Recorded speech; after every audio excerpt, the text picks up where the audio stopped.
কুমড়ো ফুলে ফুলে নুয়ে পড়েছে লতাটা, সজনে ডাঁটায় ভরে গেছে গাছটা।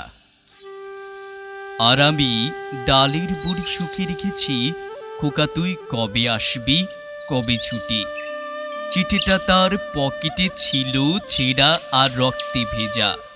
মাগো, ওরা বলে সবার কথা কেড়ে নেবে, তোমার কোলে শুয়ে গল্প শুনতে দেবে না।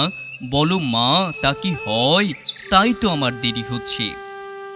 তোমার জন্যে কথার ঝুড়ি নিয়ে তবেই না বাড়ি ফিরব।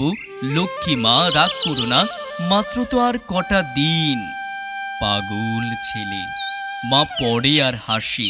তোর উপর রাগ করতে পারি? নারকেলের চিড়ে কোটে, উড়কি ধানের মুরকি ভাজে, এটা সেটা আরও কত কি। তার খোকা যে বাড়ি ফিরবে, ক্লান্ত খোকা। কুমড়ো ফুল শুকিয়ে গেছে, ঝরে পড়েছে ডাঁটাটা, পুইলতাটা নেতড়ো। খোকা এলি? ঝাপসা চোখে মা তাকায় উঠানে উঠানে, যেখানে খোকার সব শকুনেরা ব্যবচ্ছেদ করে। এখন মার চোখে চৈত্রের রোদ পুড়িয়ে দেয় শকুনিদের। তারপর দাওয়ায় বসে মা আবার ধান ভানে, বিন্নি ধানের খই ভাজে। খোকা তার কখন আসে, কখন আসে? এখন মার চোখে শিশির ভোর, স্নেহের রোদে ভিটে ভরেছে।